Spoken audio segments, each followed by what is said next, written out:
One of the reasons I explored this, my general position is not necessarily to encourage people to take loads of supplements for whatever reason, but certainly when it's therapeutically indicated, as may be the case for people who are choosing to exclude animal proteins, it may be wise in that subset of individuals to consider carnosine, or as we'll discuss in a moment, beta-alanine supplementation, or for those who are interested in high-intensity performance. But if you're in the latter group and really interested in maximizing your carnosine levels for high-intensity exercises, and you want to get this from dietary sources, can you describe some of the best proteins that could provide the beta-alanine to help your body manufacture this?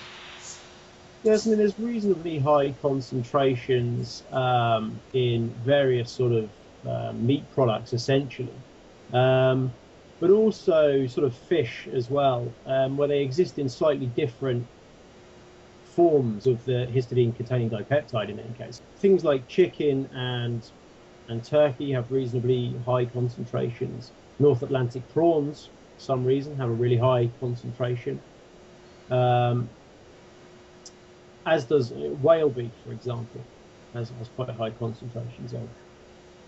Yeah, unfortunately, whale is probably one of the most highly contaminated foods in the world because it's such, I think probably a few tablespoons would get you mercury toxic. Not advocating starting to eat that now. Yeah, but theoretically, if we went back 100 or 200 years, it'd be a phenomenal source. And and we're focusing on carnosine today, but in carnosine, again, is a dipeptide, which means there's two amino acids stringed together, and it has this buffering capacity and other benefits, as you alluded to, in the body. But there's probably other dipeptides that are less well studied that may perform similar actions and have other benefits. Would you agree that's the case, and that may be maybe a justification to seek to optimize carnosine levels through diet rather than a specific supplement, because you're getting the whole complex of potential other beneficial dipeptides? I mean, I think to a certain degree it depends upon a lot of things. It depends upon the type of exercise that you're looking to take the supplement for, which will depend upon the exercise duration, the exercise intensity. It'll depend upon what you're trying to achieve by the supplement. It'll depend upon all of those sort of factors as to whether it's better to take a specific supplement, such as beta-alanine, for example, or whether it's better to take a wider sort of protein-based sort of source or series of sources. All right, so let's focus there then. For those who are interested in optimizing their carnosine levels, either because they're choosing a vegetarian lifestyle or they're seeking improved performance in high-intensity exercise, let's review the recommendations. I mean, because many people now are taking carnosine supplements, but it appears, at least from my review of the literature, and you're certainly more expert in this, that beta-alanine, because it's the rate-limiting amino acid in your body's producing this, might be better, because if you're taking oral carnosine, your body has enzymes which actually break it down to its constituent amino acids and you have to rebuild it up again. And it seems to be a far more efficient and cost-effective solution to use beta-alanine. So I'm wondering if you can comment on that. Yes, I mean, I think you're pretty much correct in that. I mean, if you go back to the study that we published, the Harris et al. Study in amino acids in 2006, we basically, one of the studies that we published in that paper relates to giving a low-dose beta-alanine supplement, a high-dose beta-alanine supplement, and then a carnosine supplement to look at muscle carnosine levels. And what we saw was that in all three of those groups, there was a significant increase in the muscle carnosine levels. But in the high-dose beta-alanine group and the carnosine group, there were significant further increases beyond the low-dose beta-alanine group. However, when you give the high-dose beta-alanine group and you give a carnosine supplement that's isomolar to the amount of beta-alanine supplied in the high-dose group, there were no differences in the muscle carnosine concentrations between that high-dose beta-alanine group and the group fed carnosine. So again, suggesting really and supporting that evidence that beta-alanine really is the rate-limiting step to carnosine synthesis. I think coming on to your second point there about why then choose still beta-alanine, well, it's clearly a much cheaper supplement to use than carnosine. It's probably about a third, maybe, or something of the price that it would be to manufacture and use carnosine as a supplement. And you're right in that, generally speaking, when you feed carnosine, it is broken down, rapidly hydrolyzed in the blood to its constituent amino acids, so beta-alanine and histidine, because of a really high concentration of an enzyme called carnosinase. And then obviously it circulates around the body, can be taken up into the muscle and reformed back into carnosine by carnosine synthase in the muscle. There is a little bit of, there are some recent studies that are suggesting that there are sort of certain individual differences in whether you can detect an amount of carnosine in the blood or not, which might be linked to essentially genetic polymorphisms surrounding the carnosinase enzyme. Okay. Well, let's get back to your area of expertise. And when optimizing athletes with respect to their carnosine levels, what types of improvements in exercise performance have you been able to achieve? Well, we've particularly focused on sort of, like I said, that window of opportunity between sort of 1.5 to sort of 3.5 minutes to do something where there really is an effect, or essentially an effect of the hydrogen ion accumulation on the cessation of the exercise. So we designed initially a study when I was back at University of Chichester. This was in Chester Hill's PhD thesis, where we did a cycling capacity test at 110% of power max. So first of all, we work out power max, kind of in a similar manner to you would perhaps be familiar with a VO2 max test. When we calculate the power max, we calculate 110% of that power max, and then the subject basically cycles to volitional exhaustion at 110% power max. We specifically designed that test, like I say, to last between kind of 1.5 and 3.5 minutes, and pretty much everybody who performs the test does sort of fail to carry on within that time.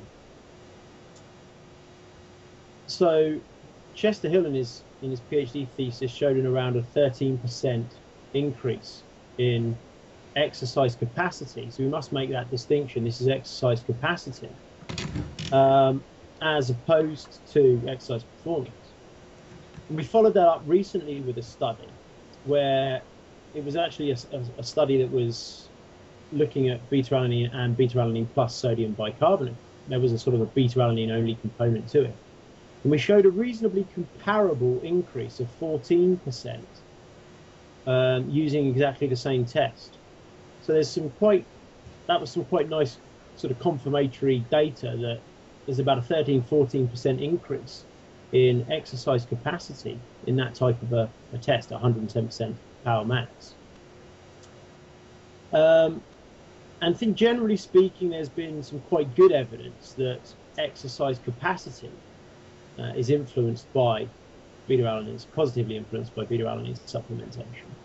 It's slightly more tricky when you're talking about sort of almost real-world sport performance. It's much more difficult to measure.